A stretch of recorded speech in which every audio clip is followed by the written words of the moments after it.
Setelah runtuhnya pemerintahan Orde Baru pada Mei 1998, Indonesia memasuki babak baru dalam sejarahnya.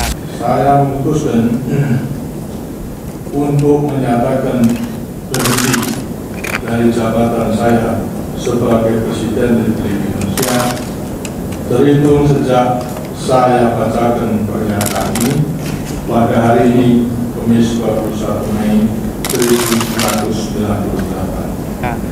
Di tengah krisis ekonomi yang parah dan gejolak sosial yang meluas, B.J. Habibie dilantik sebagai Presiden Republik Indonesia menggantikan Soeharto. Masa kepemimpinan Habibie yang relatif singkat, yakni dari Mei 1998 hingga Oktober 1999, menjadi periode transisi penting dari rezim otoriter menuju era reformasi yang lebih demokratis. Dalam bidang politik, Habibie melakukan berbagai terobosan yang membuka ruang kebebasan dan demokrasi. Ia mencabut berbagai pembatasan terhadap pers sehingga kebebasan media berkembang pesat. Undang-undang politik diperbarui untuk memberi kesempatan berdirinya banyak partai politik baru. Jika sebelumnya hanya 3 partai, pada pemilu 1999 tercatat puluhan partai ikut serta menandai pemilu paling demokratis sejak 1955. Selain itu, Habibie juga membebaskan sejumlah tahanan politik dan mengurangi peran militer dalam politik secara bertahap. Salah satu kebijakan paling kontroversial adalah pemberian referendum bagi rakyat Timur Timur pada tahun 1999 yang akhirnya memilih untuk merdeka dari Indonesia.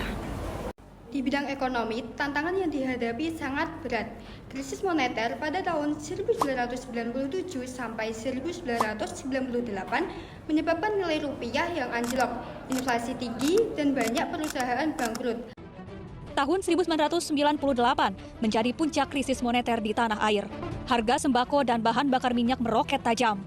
Daya beli masyarakat menurun, sementara jumlah pengangguran terus bertambah. Pemerintahan Habibie berupaya menstabilkan ekonomi melalui kerjasama dengan Dana Moneter Internasional atau IMF. Langkah-langkah rekonstruksi perbankan dilakukan, termasuk pembentukan Badan Penyihatan Perbankan Nasional atau BPPN untuk menangani bank-bank bermasalah.